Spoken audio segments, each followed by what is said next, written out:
European દેશ મોન્ટેનેગ્રોમાં પણ અંધાધૂંધ ગોળીબાર, 2 બાળક સહિત 10ના મોત, આરોપી ફરાર. યુરોપિયન દેશ મોન્ટેનેગ્રોમાં સેટિન્જેમાં બુધવારે ગોળીબારની ઘટનામાં 2 બાળકો સહિત 10 લોકોના મૃત્યુ નિપજ્યા હતા, જ્યારે 4 લોકો ઇજાગ્રસ્ત થયા હતા. પોલીસે ફાયરિંગ કરનાર આરોપીની ઓળખ 45 વર્ષીય એકો માર્ટિનોવિચ તરીકે કરી છે. હાલમાં આરોપી ફરાર છે. પોલીસના જણાવ્યા અનુસાર એકો માર્ટિનોવિચ સેટિન્જેમાં ગોળીબાર કર્યો હતો, જેમાં બાર માલિક, તેના બાળકો અને આરોપીના કેટલાક સંબંધીઓ માર્યા ગયા હતા.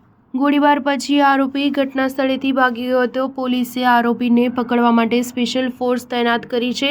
મોન્ટેનેગ્રીનમાં પ્રધાનમંત્રી મિલોજકો સ્પાજીકે ઇજાગ્રસ્તની સ્થિતિ જાણવા હોસ્પિટલની મુલાકાત લીધી હતી. આ દુઃખદ ઘટનાને ધ્યાનમાં રાખીને 3 દિવસના શોકની જાહેરાત કરવામાં આવી છે. તેમણે એક્સ પર પોસ્ટ કરીને લખ્યું હતું કે ઘટનાએ સમગ્ર દેશને આંચકો આપ્યો છે. આ ઉપરાંત મોન્ટેનેગ્રીનના પ્રમુખ જેકોવ મિલાટોવિચે પણ આ ઘટના પર દુઃખ વ્યક્ત કર્યું છે. ઉલ્લેખનીય છે કે આ આરોપી હજુ સુધી પોલીસના હાથે ઝડપાયો નથી. ફાયરિંગની ઘટના બાદ તે સ્થળ પરથી ફરાર થઈ ગયો હતો. સ્ટાર ન્યૂઝ 7 હંમેશા સચ્ચાઈની સાથે.